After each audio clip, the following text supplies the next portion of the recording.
I'm Dr. Joel Cohen, a board-certified dermatologist, fellowship-trained in lasers, aesthetics, and dermatologic surgery. I am the director of AboutSkin Dermatology Aesthetics in metropolitan Denver, and we are a world's leading clinic. I want to talk a little bit about the difference between full-field resurfacing, ablative resurfacing, and fractional ablative resurfacing. What is ablative resurfacing? First of all, we can differentiate between full-field ablative resurfacing, where we're actually covering the entire surface of the skin. And because you're covering the entire surface, you can't really go all that deep, but you're covering the whole field. And then fractional ablative resurfacing is where we cover a percent of the surface area of the skin. So we're actually vaporizing holes into the skin, and we can go very deep.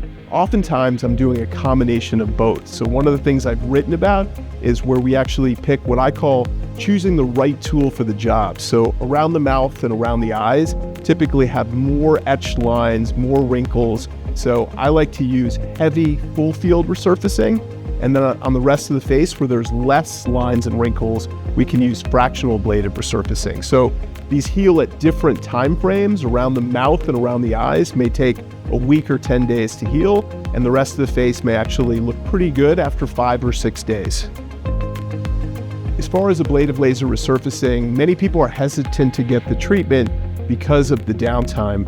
And it's important to point out that there have been several innovations that have happened more recently to help the downtime. First of all, there's something called pure platelet-derived growth factor. So we topically apply that to the skin, and early reports indicate that we can actually quicken the healing process by 20 or 25%.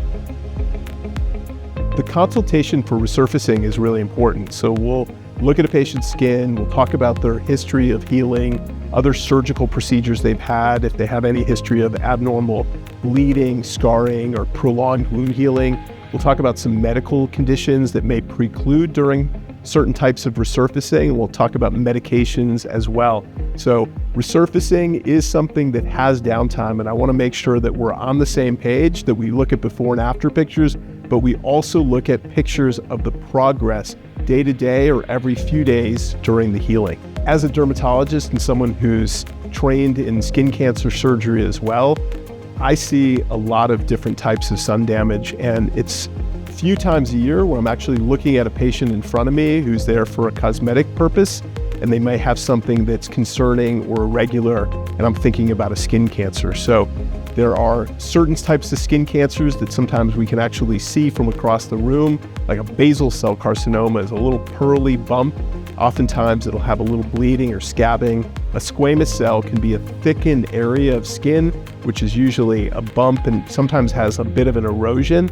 And of course, we've all heard about melanoma, which is typically pigmented and has irregular borders and a darker color. So it's not infrequent that during these cosmetic consultations, I'll see something concerning and we'll say, let's take a break, let's evaluate this lesion, we'll take a biopsy, we'll make sure it's okay, and we'll first deal with this. To learn more about ablative laser resurfacing and fractional ablative resurfacing, visit worldsleadingclinics.com.